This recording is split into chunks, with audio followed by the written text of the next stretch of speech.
¿Qué es lo que busca? ¿Cuál es la finalidad del conocimiento científico? Bueno, muchas cuestiones, analizar, explicar, prever, predecir, actuar, ¿no? Depende del tipo de investigación. Vamos a ver que hay distintas investigaciones cuando veamos diseño y que tienen fines diferentes, ¿no? Finalidades diferentes. A veces pues, quiero explicar el comportamiento de una variable, explicar por qué aumenta, por ejemplo, el número de suicidios, por ejemplo, ¿no? O por qué se mantiene. En Uruguay se mantiene. En Argentina se ha disparado y están muy alarmados, porque el país con problemas de suicidio siempre fue Uruguay, ¿no? Son cuestiones que también hay que hablar, y este es el ámbito, ¿no? Que hay que hablarlas. Y ustedes saben que es altísima la tasa de suicidios en Uruguay, ¿no? 22 es la tasa, cada 100.000 habitantes, 22 se suicidan. Muchos más intentan suicidarse. Atraviesa todas las edades, desde los 8 años hasta los 100. Y bueno, y hay distintas explicaciones, pero bueno, se imaginarán que se estudia muchísimo, es un fenómeno que se estudia mucho. Nuestra universidad desde una visión interdisciplinaria, pero bueno, es una cifra que lamentablemente se mantiene alta. Eh, Ahora justo estaba leyendo que en Argentina se empezó a disparar y en algunos lugares, y capaz que no es casualidad, por ejemplo en Entre Ríos es una cifra muy similar a la de Uruguay, ¿no? Estamos muy cerca, es un 20%. La tasa de un 20%. Sí, Lucía. Profe, yo conocí una muchacha trans argentina y ella, no sé si es la principal, pero ella felicitó a Uruguay por el proceso, por cómo Uruguay implementó la ley trans, que para acceder al proceso, bueno, la persona accede a psicólogos, no, no es tan directo. Que en Ujú. Argentina sí, faltó, es como muy directo y me comentó que muchos chicos se terminan suicidando porque se arrepienten de iniciar ese proceso. No sé si es la causa Mirá. principal, Sí, sí, no, pero pero que comentaron eso. es una variable, sí, a tener en cuenta. Mirá vos, no sabía eso. El tema es que, bueno, acá nosotros estamos acostumbrados a tener una elevada tasa alta. Todos conocemos a alguien o cercano o más o menos cercano que lo hizo o que intentó. Este es el lugar donde hablarlo también, donde poder hablarlo en la universidad, en estas clases. Digo, hay una gran preocupación porque, bueno, justamente Uruguay, lamentablemente estamos acostumbrados, es algo a lo que uno nunca se acostumbra, ¿no? Pero la cifra es muy alta.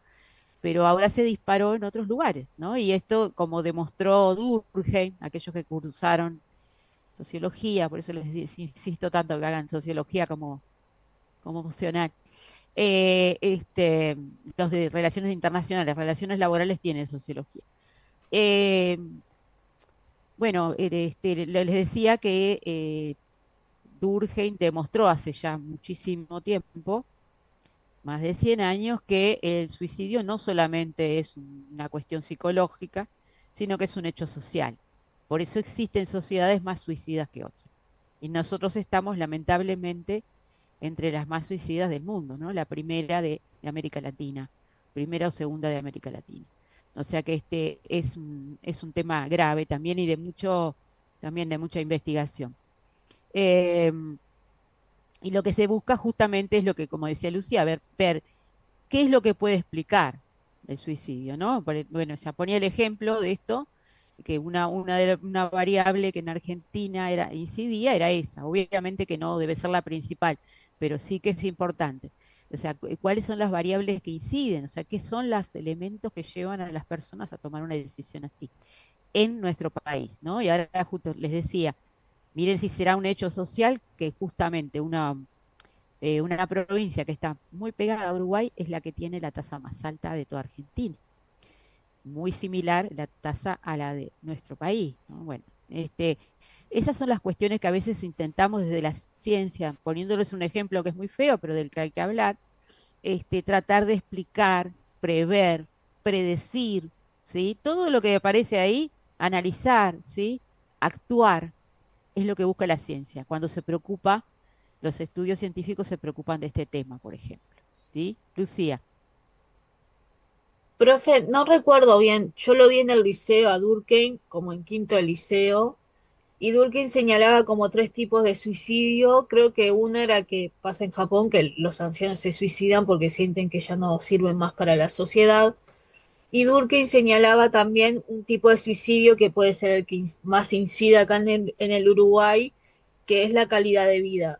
Durkheim creo que sostenía que en aquellos países que tenían como muy buena calidad de vida, bueno, como las personas no están constantemente luchando para sobrevivir, bueno, nada, se entran como en una espiral negativo y optan por esa opción. Creo que por sí, algo ahí venía. sí, bueno, hay muchas, creemos que si vamos a la tipología de Durkheim, sería un suicidio anómico, el suicidio Ahí uruguayo. va, Es una hipótesis, ¿no? Podría ser un suicidio anómico, donde anómico quiere decir a es no, nomia, normas. No es que no existan normas, sino que no hay un acatamiento de las normas. No hablo de las normas jurídicas solamente, hablo de las normas en general, ¿no? Que no hay un acatamiento, digamos, la norma esa de decir, bueno, cuido mi vida, pero también, bueno, hay que ver las razones. Pero sí, está muy bien, Lucía, qué bueno que te hayas acordado de sociología del liceo. Verónica, Profe, ¿cómo está? ¿cómo No, andás? yo quería, me quedé un poco con la reflexión de lo que hablábamos con respecto al suicidio y poner un caso de eso mismo, un poco hablando de Durkheim, el tema del entorno social, lo que es importante. Y quería traer, por ejemplo, un ejemplo de una persona muy cercana, que es su hija, por ejemplo, adolescente de 12 años, trató de suicidarse y su entorno en realidad era más por un tema de entorno de amistades, por ejemplo. Bueno, en la adolescencia la amistad tiene, obviamente, es como de los vínculos más importantes en todos los cambios que el adolescente tiene. Y, por ejemplo, cuando se empieza a hablar con ella, como que lo que le afectaba era las situaciones que estaban pasando sus amigas y esa negatividad, por decir de alguna manera, y situaciones que estaban pasando sus amigas, lo trasladó a ella misma al punto de que ella, sin tener un problema ella misma, estaba trasladando todo eso hacia ella. Y ahora, por ejemplo, Claro, está obviamente con todo un proceso, terapia, pero yo lo traigo como ejemplo porque a veces son cosas que no se hablan y hay como acá en Uruguay un tema de no hablar del sí, de no suicidio hablar, no y hablar. eso hace que, Eso exacto, es y yo peor. veo como una, exacto, y veo una tendencia, perdón, como en los adolescentes, que los veo como también más vulnerables en este aspecto, de que hay como una tendencia al tema de los cortes y a veces, bueno, que eso lleva lamentablemente a que Sí, logren suicidarse, a veces incluso sin la 12 años, intención de 12 años, una niña, ¿no? 12 años. 12 años. Sí. Bueno, desde los 8 años hay casos con 8 años.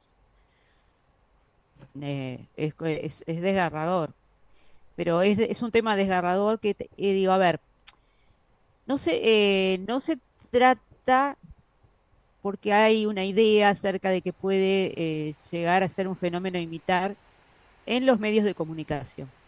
Pero en un ámbito académico como este, nosotros tenemos la obligación, los profesores, de hablar de este tema, de temas que a nosotros nos atraviesan como sociedad y que son muy negativos. La violencia contra la mujer también es un tema que nos atraviesa, donde tenemos números estamos hablando de datos. Se dan cuenta que estamos hablando de datos científicos. Ahora sí, son datos, estamos hablando de una tasa de suicidio altísima, bueno, de mujeres muertas por ser mujeres, digamos, también muy alta. Entonces digo, ¿dónde se va a hablar si no es en la universidad? Si ya estamos en un ámbito en el que podemos hablar estas cuestiones, ¿no? Es un ámbito académico donde no hay una cuestión morbosa es donde tenemos con responsabilidad. Nosotras, con Leticia, por ejemplo, Leticia Gabernet, que la deben tener como docente muchos de ustedes, eh, hicimos, tuvimos que hicimos un curso para tratar estos temas. O sea, hicimos un curso y leímos muchísimo. Pero además cursamos, tuvimos como un curso con un psicólogo para poder abordar estos temas sin, o sea, sin cometer errores, digamos, que tengan que ver con cuestiones psicológicas que nos superan a nosotras, porque venimos de otro lado, ¿no? De la sociología, pero son temas que sabemos que si no los traemos nosotras, también los traen ustedes. Y a veces los traen en un mensaje que envían. Entonces me parece que es importante, hasta como tema de investigación. O sea, siéntanse libres de hablar de esto, ¿no? Y de hablar conmigo, con Sebastián, con quien sea. Cualquiera de estos temas, digo, sea un problema personal o sea alguna investigación que quieran hablar.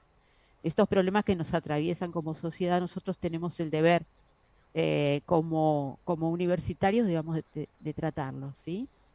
O sea, no se sientan mal, o si tienen alguna situación, sientan que nos pueden contar, ¿sí? Pueden hablarlo, no digo en clase, pero sí, si tienen algún problema también pueden contar con sus docentes. Nosotros estamos también para eso. Pero fuera de eso, digo, es un tema de investigación que preocupa mucho desde muchas disciplinas, ¿no? ¿Por qué? Porque es un problema grandísimo en Uruguay, es un problema real, ¿no? Igual que ya les digo, que la violencia contra las mujeres, digo, no es un invento de feministas, ¿no? Es que las mujeres hemos salido a contar los cuerpos de mujeres y las cifras son altísimas, ¿sí? Y ahí, bueno, en esas cosas también se basa la ciencia. Nancy, Sí, yo particularmente creo que el tema de salud mental es un tema que el sistema lo viene manejando desde mi punto de vista muy mal.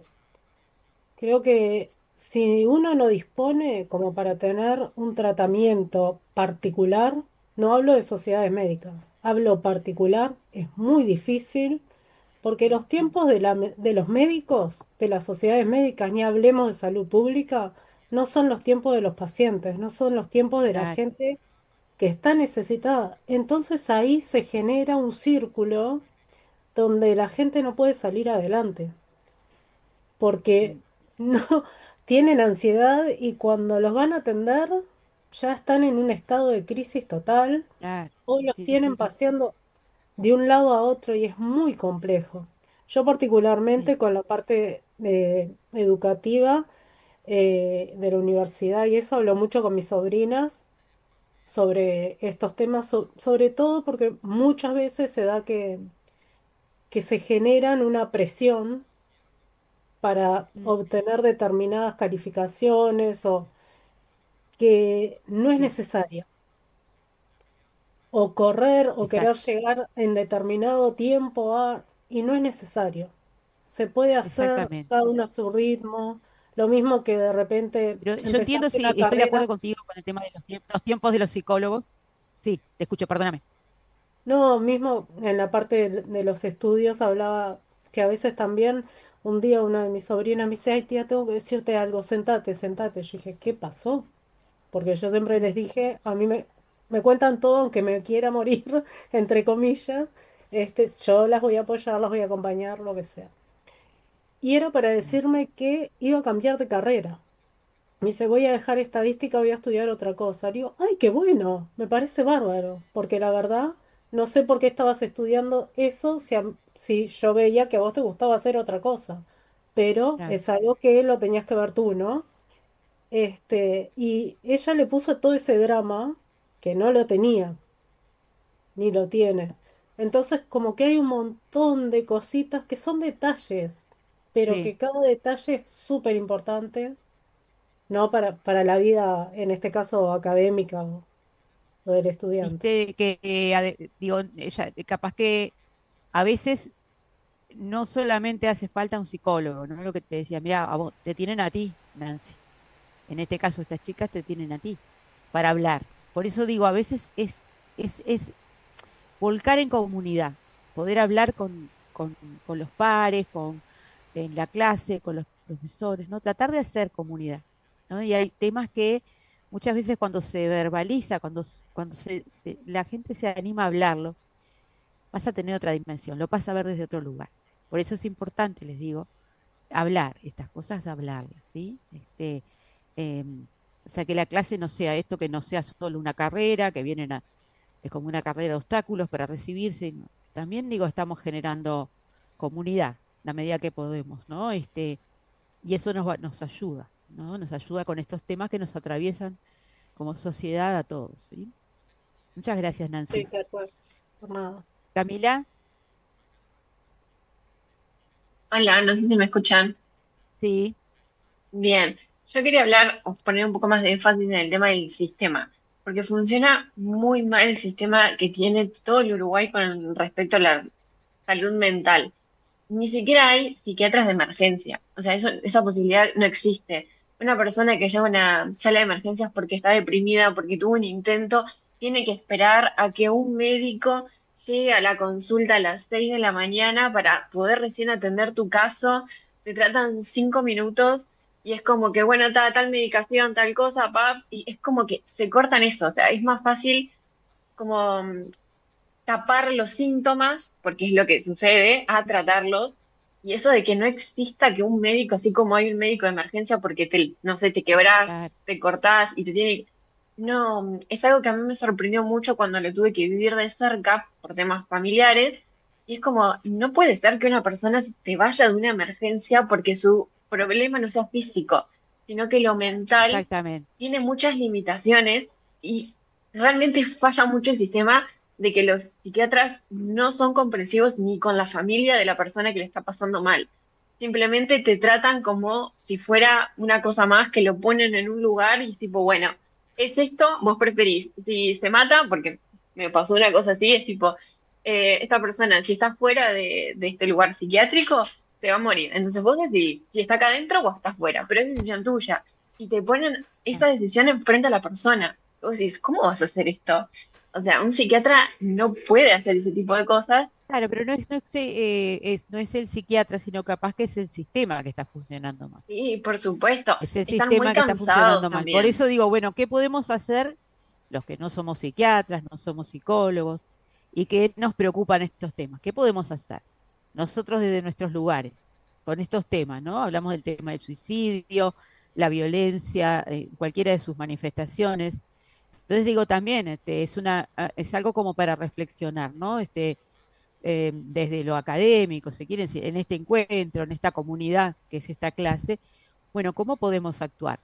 Sí, o sea, sí que hay que reclamarle a la salud y la salud mental, pero bueno, vamos allá, vayamos haciendo algo, ¿sí? Por lo menos Sí, incluso te verbalizar. digo, el reclamo como tal, ya sea la sociedad o lo que sea, no es tan válido. O sea, no sirve para mucho, porque yo en su momento hice un reclamo muy bien presentado y es como que, ah, sí, sí, tratamos la consulta y lo solucionaremos, tipo, lo intentaremos Claro, mejorar.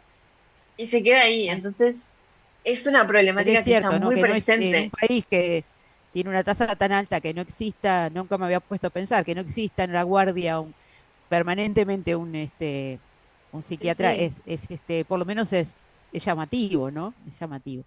Es que Pero es realmente cierto, hasta que muchas gracias. no te toca la situación no te enteras. Ese es un tema Claro, también. exacto, Pero sí, muchas exacto, gracias. Camila. Muchas gracias a ti. Abril, Hola, profe, ¿qué tal?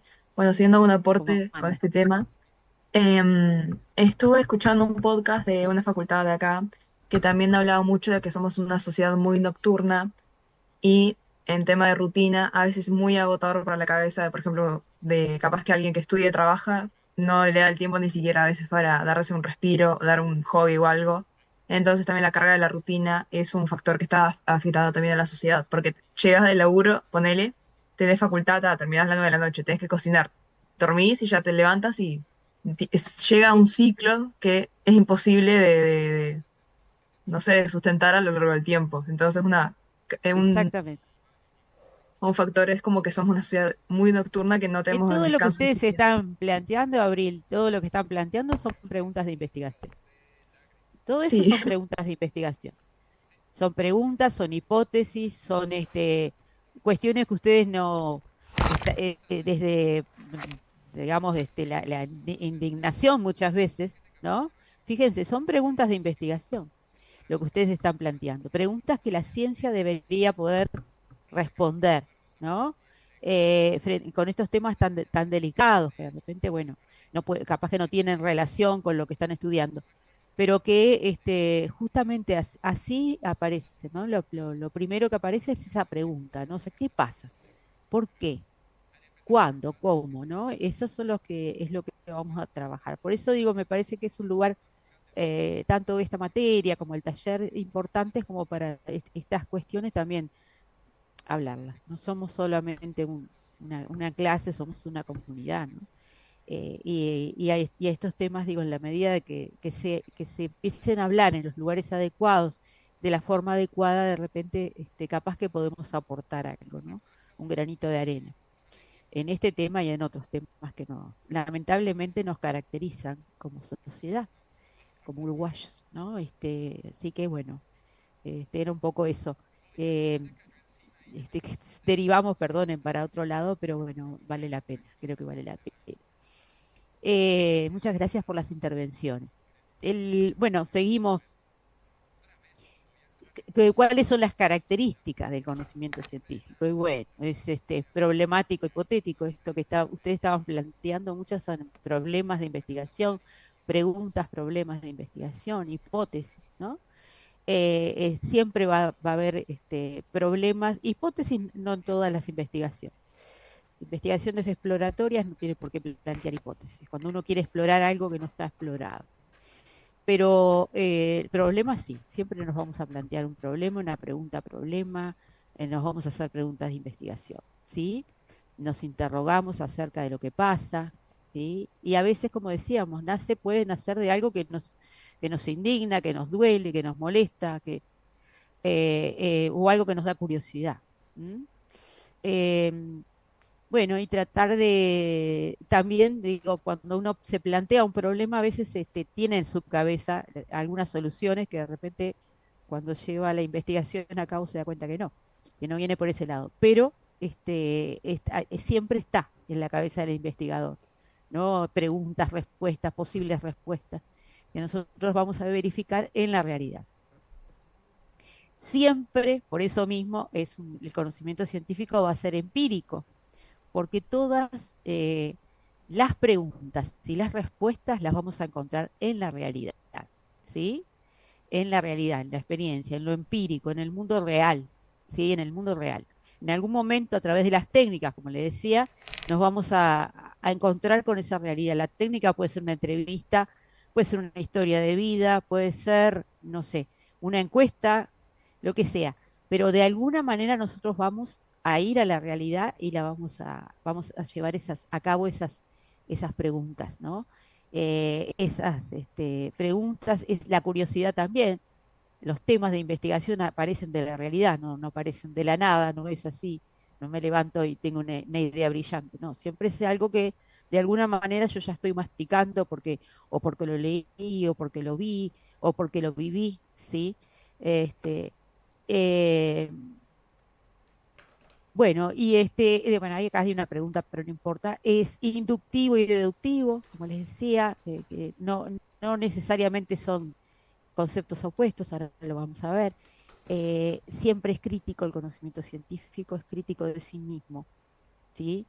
Eh, en todas las etapas que vamos a ver, en todas las etapas que vamos a recorrer, y todo el tiempo. La ciencia tiene que ser crítica. Y es circular porque, como veíamos hoy, hay una interacción entre experiencia y teoría, siempre, ¿sí? Ahora vamos a verlo en un esquema, entre experiencia y teoría, que nosotros, hay un círculo que se llama Círculo de Wallace, que después les muestro, y que si nos mantenemos dentro de ese círculo nunca nos vamos a perder en el camino científico, ¿sí? Podemos partir de observaciones, como hizo Durkheim, o podemos partir de teorías, ¿sí? Pero siempre vamos a tener que hacer un recorrido que incluye lo inductivo y lo deductivo. Y también por eso es circular, ¿sí? Entre experiencia y, y teoría. Bueno, es analítico sintético, estas son las características que van a encontrar en cualquier manual.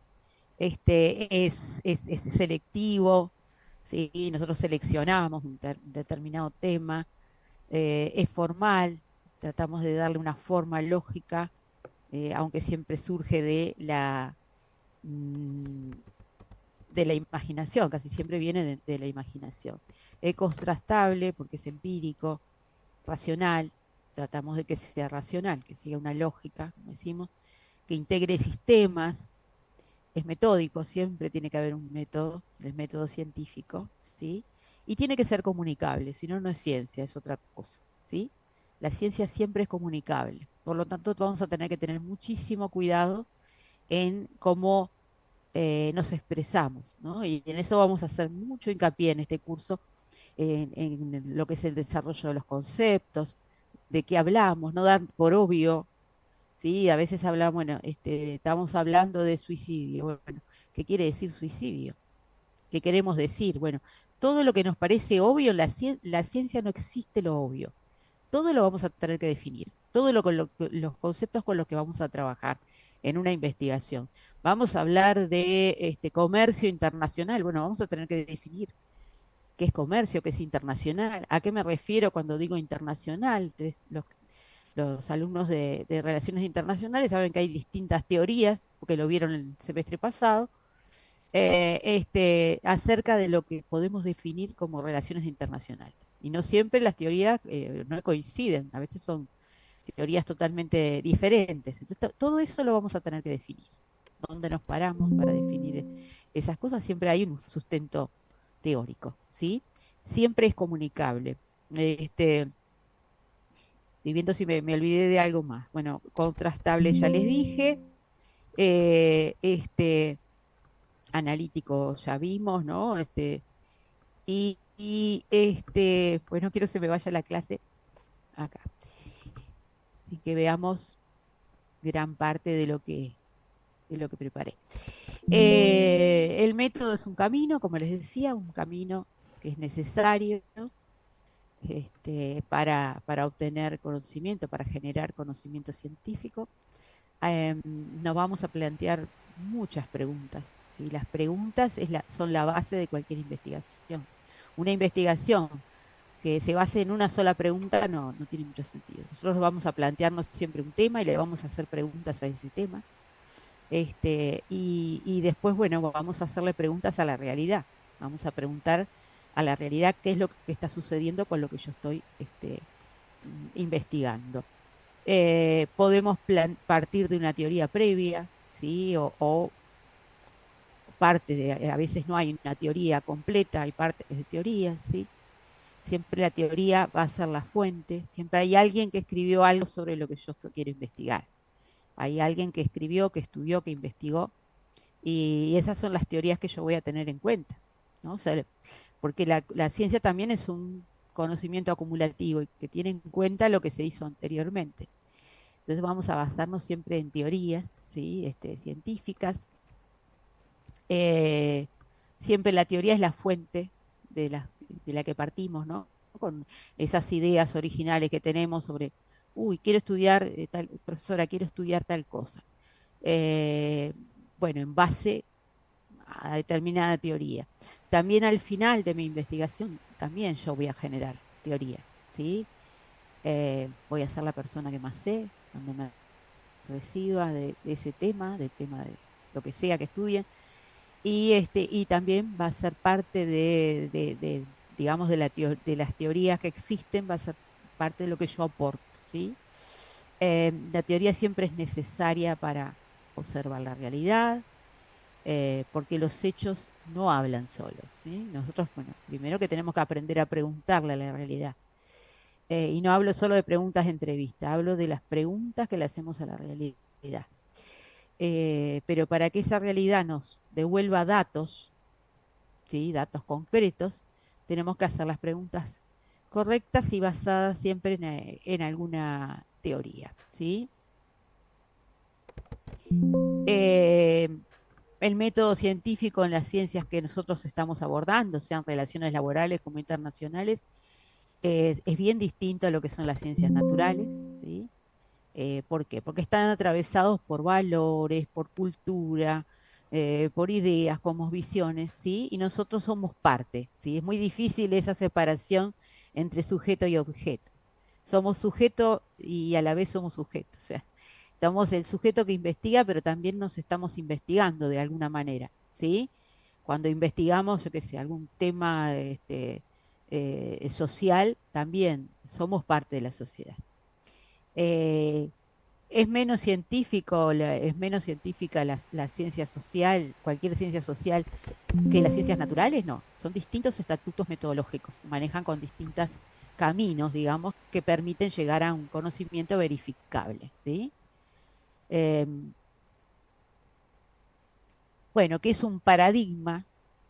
Que estoy hablando desde hoy de paradigmas. Un paradigma es un conjunto de creencias, preconcepciones, actitudes, formas de percibir el mundo, compartidas por un grupo de científicos, ¿no? Yo lo decía Kuhn también. Eh, todo eso es lo que conforman teorías dominantes en un momento y en un espacio determinado, ¿no? Esto que decía, que yo le decía que eran como olas, bueno, hay determinados paradigmas que en algún momento son los preponderantes y luego entran en crisis, vienen otros y así. Eh,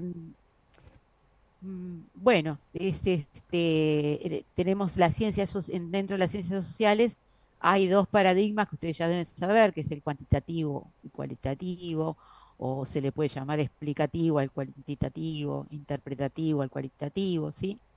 Que no son los únicos, después vamos a ver. Y también estos paradigmas tienen una propia historia, que es lo que yo voy a intentar terminar la clase con estas cosas, ¿no?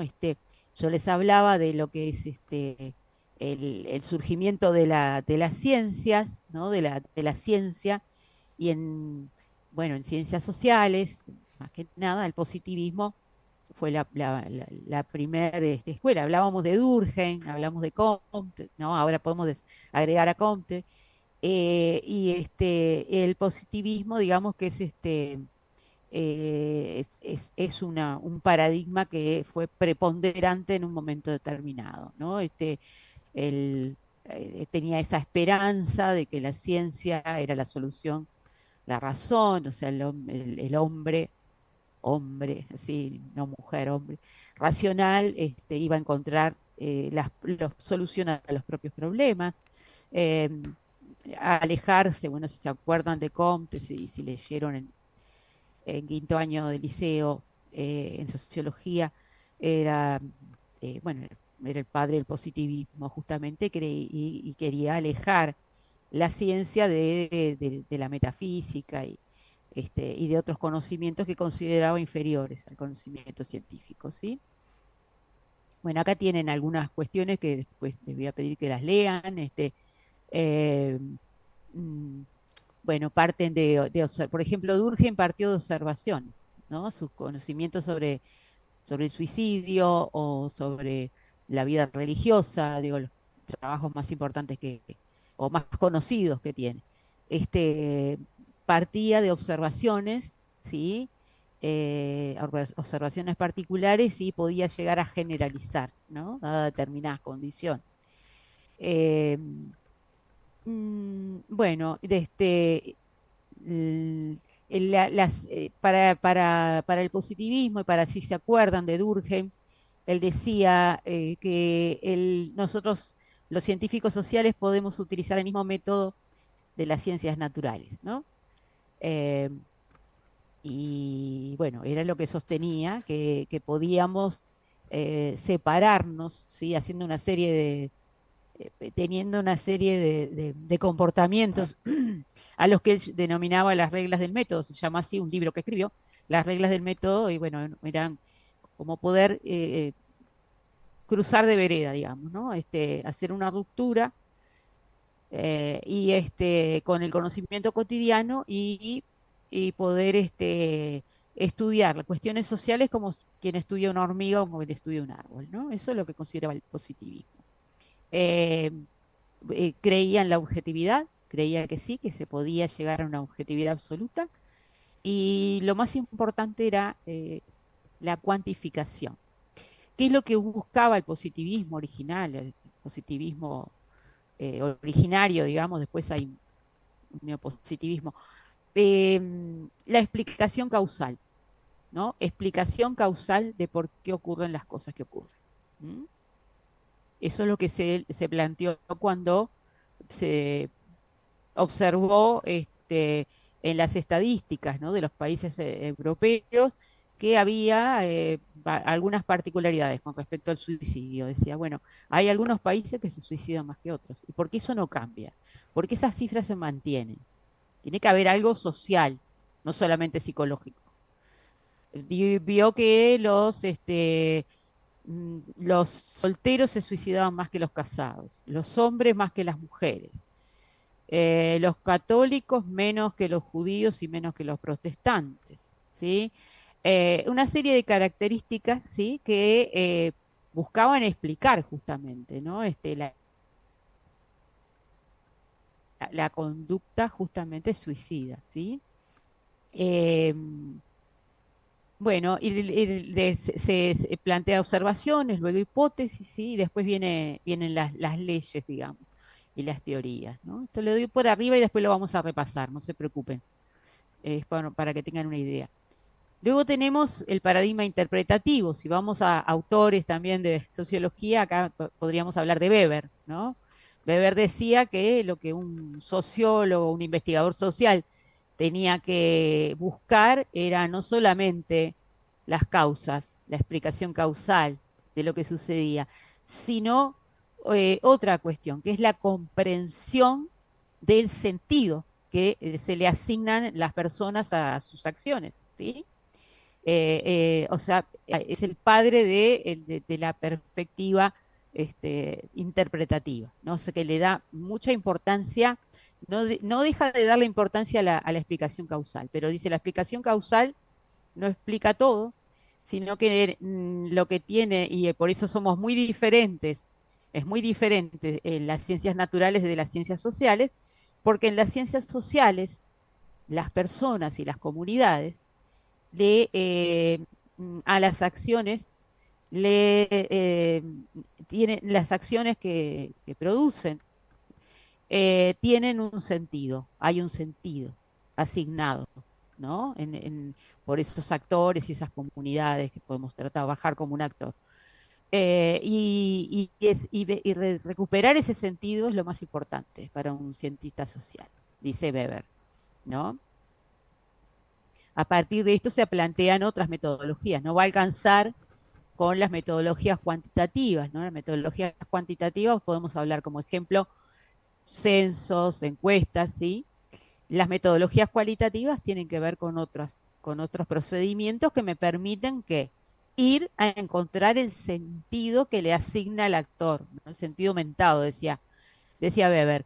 Ese sentido como no lo podemos encontrar con encuestas ni con censos, sino que tenemos que tener otras técnicas, ¿no? Y ahí aparecen otras técnicas de investigación, como la entrevista, por ejemplo, la entrevista, la observación cualitativa, este, y otras técnicas que vamos a ver más adelante, ¿sí? Eh, bueno, acá aparecen algunos, yo les digo, el padre de todo esto es Weber, y después, bueno, acá aparece Husserl, Dilthey, Mead, ¿no? Que aplicaron también esta teoría, ¿no? Este paradigma, no es una teoría, perdón, este paradigma. ¿M?